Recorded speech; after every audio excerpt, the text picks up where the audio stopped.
Mais pourquoi on dit qu'il était dans le jardin d'Éden? On dit qu'Éden, ça signifie délice. Et c'est que Dieu a placé l'homme dans un bon endroit. Donc c'est Dieu qui avait l'amour envers l'homme. Et tout ce que Dieu a mis pour l'homme, c'était le bonheur. La Bible dit que dans le jardin d'Éden, il a mis 2 arbres. Alléluia. Donc l'arbre de la vie éternelle. Alléluia. Amen. Dieu, lorsqu'il a mis cela pour l'homme, il a fait comme il a fait en Moïse. Il dit, Moïse, je mets devant toi la vie, la mort et la vie. Mais je te dis, choisis la vie. C'est que Dieu était en train d'éduquer l'homme dans le jardin d'Éden. Il ne pouvait pas abandonner l'homme à son sort. Il voulait instruire l'homme et lui donner une certaine éducation. L'homme qui est dans ce monde où nous vivons, pour vivre bien, pour que tu vives bien, il faut que tu aies quelqu'un que tu crains. Alléluia.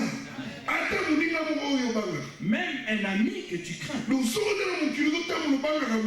si tu es dans ce monde et que tu marches, tu n'as crainte de personne, tu mourras. Alléluia. Amen. Il Il y a des gens qui se disent, moi je n'ai peur de personne. Tu n'es pas normal. Il faut que tu craignes quelqu'un. Parce que Dieu, il a mis cet arbre pour que l'homme ait une certaine limite dans sa vie. Il peut vivre bien avec tout. Mais il faut qu'il y ait une certaine éducation en lui.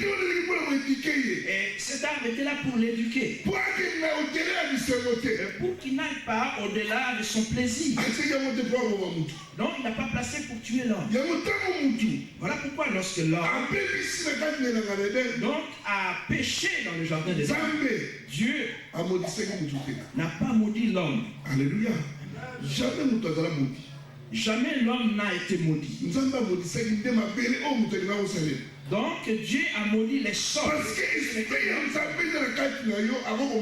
Parce que l'esprit de Dieu est en toi, il ne peut pas te maudire. Alléluia.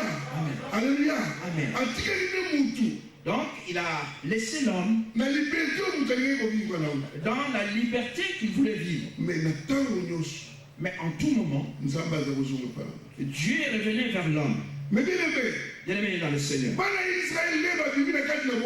Lorsque les enfants d'Israël sont sortis de l'esclavage, Dieu avait donné des lois au milieu des enfants. Mais au travers des commandements qu'il avait donnés aux enfants d'Israël, Dieu leur avait dit 2 paroles. Alléluia. Ou 2 mots. Amen. Amen. Il avait dit aux enfants d'Israël. Israël. C'était 2 mots. Écoutez. Souvenez-vous. Alléluia. En tout moment, il disait aux enfants d'Israël, Israël, écoutez votre Dieu. Écoutez votre Dieu. Alléluia. Lorsque Israël bougeait, souvenez-vous de Dieu qui vous a sorti. Israël spirituel. Et tant que nous sommes Israël spirituel, il faut que nous marchions avec ce Dieu. Savoir écouter Dieu.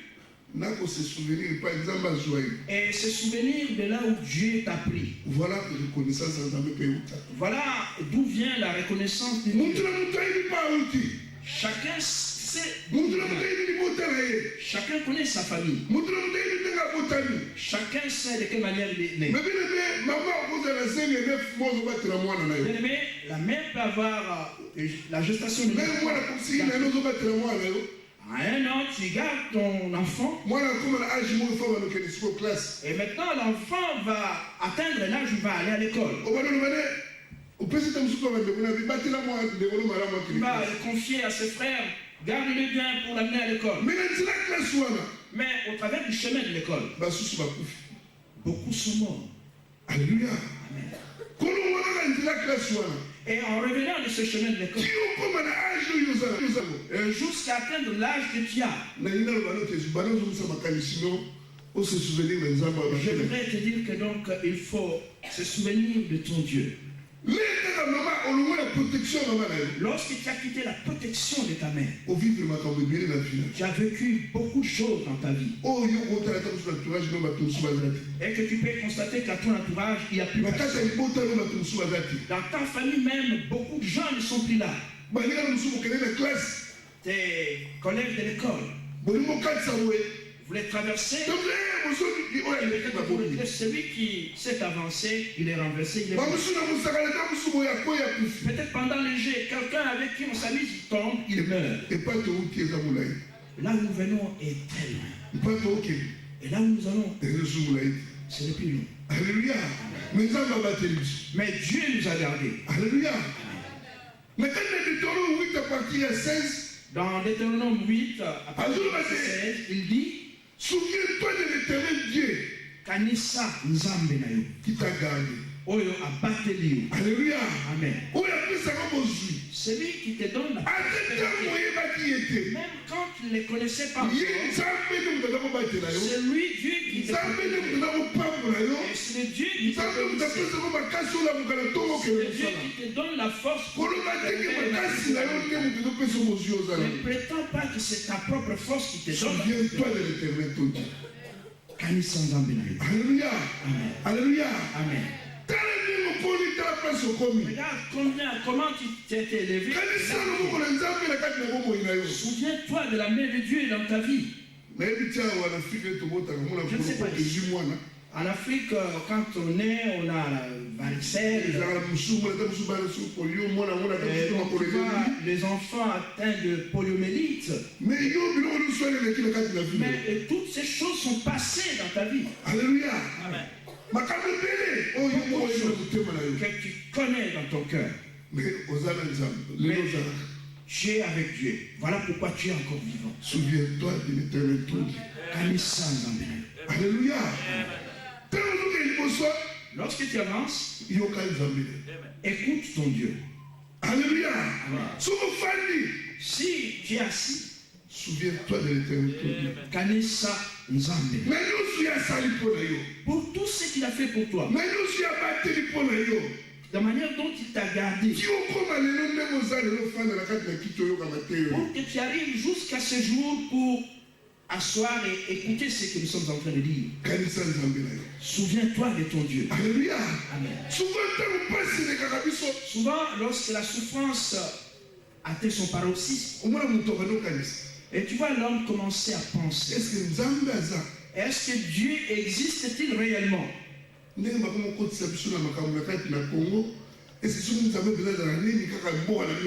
Comme il y a des troubles dans notre pays, si Dieu existait réellement, comment est-ce qu'il y aura toujours des troubles dans notre pays? Alléluia.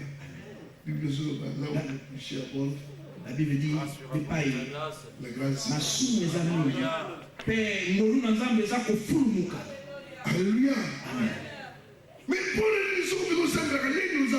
Mais si c'est fait que toi tu pries, comment est-ce que tu es comme ça?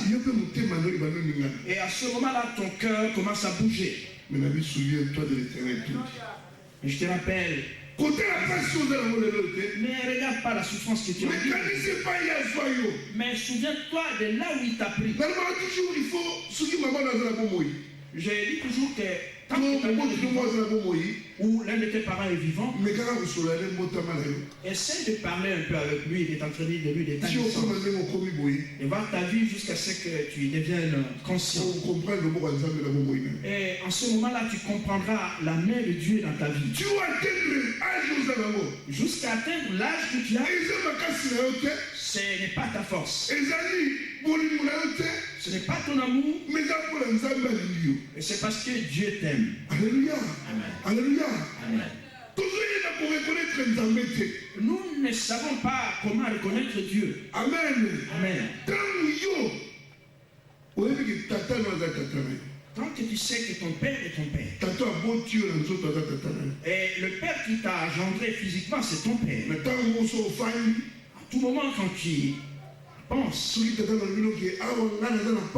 Et si ton père te dit que ici je souffre, même il faut aller emprunter, fais-le pour envoyer quelque chose. Et tu vas acheter un bon costume pour les donner à ton père. Et si tu apprends que là où ton père vit, ce n'est plus bon, tu vas même emprunter de l'argent à la banque pour acheter une nouvelle maison à ton père. Mais je voudrais te montrer ton père. Regarde ta vie jusqu'à ta conversion. Et tout ce que tu as fait pour lui. Donc il y a des endroits où tu as déjà attristé le cœur. Mais Dieu a maintenu quand même son amour en toi. Mais en quoi reconnais-tu qu'il est Dieu? Alléluia. Et si Dieu était vraiment Dieu, et qu'est-ce que toi tu fais pour prouver qu'il est Dieu? Alléluia. Nous sommes des hommes vivants sur la terre. Il y a depuis longtemps que nous sommes séparés de Dieu. Nous ouvrons notre Bible. 2 Chroniques 33. 2 Chroniques 33. 10 à 16. 10 à 16. Alléluia.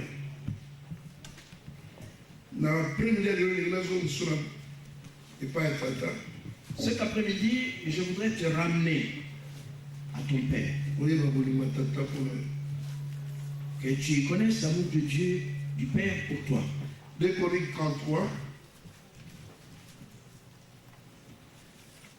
10 à 16. L'Éternel parla à Manassé et à son peuple, et n'y firent point attention. Alors l'Éternel fit venir contre eux les chefs de l'armée du roi d'Assyrie, qui saisirent Manassé et les mirent dans les fers. Ils les lièrent avec des chaînes d'airain et les menèrent à Babylone. Lorsqu'il fut dans la détresse, il implora l'Éternel son Dieu, et il s'humilia profondément devant le Dieu de ses pères. Il lui adressa ses prières, et l'Éternel, se laissant fléchir, exauça ses supplications, et les ramena à Jérusalem dans son royaume. Et Manassé reconnut que l'Éternel est Dieu. Après cela, il bâtit en dehors de la ville de David, à l'occident vers Guion, dans la vallée, un mur qui se prolongeait jusqu'à la porte des poissons, et dont il entoura la colline. Et il éleva une grande hauteur. Il mit aussi des chefs militaires dans toutes les villes fortes de Juda. Il fit disparaître de la maison de l'Éternel le Dieu étranger et l'idole. Et il renversa tous les hôtels qu'il avait bâtis sur la montagne de la maison de l'Éternel et à Jérusalem. Et il les jeta hors de la ville. Il rétablit l'autel de l'Éternel et y offrit des sacrifices d'action de grâce et de reconnaissance. Et il redonna à Juda de servir l'Éternel, le Dieu d'Israël. Amen. Gloire. Verset 16. Nous allons y demeurer. La Bible nous dit que Manassé était le fils du roi Ézéchias. Son père a marché devant Dieu dans la crainte. Et le roi Ézéchias, c'est le roi que Dieu avait beaucoup servi. Et Dieu l'avait même accordé la grâce d'enlever la mort. La Bible dit que lorsque son fils est né, ce fils-là ne connaissait plus la voix de son père. Combien sommes-nous aujourd'hui? Même en venant à l'église, nous ne sommes plus. Peut-être que Dieu te parle, mais tu n'écoutes pas. La Bible dit Manassé a commencé le Dieu de Baal à Jérusalem. Oh, Dieu avait dit à son père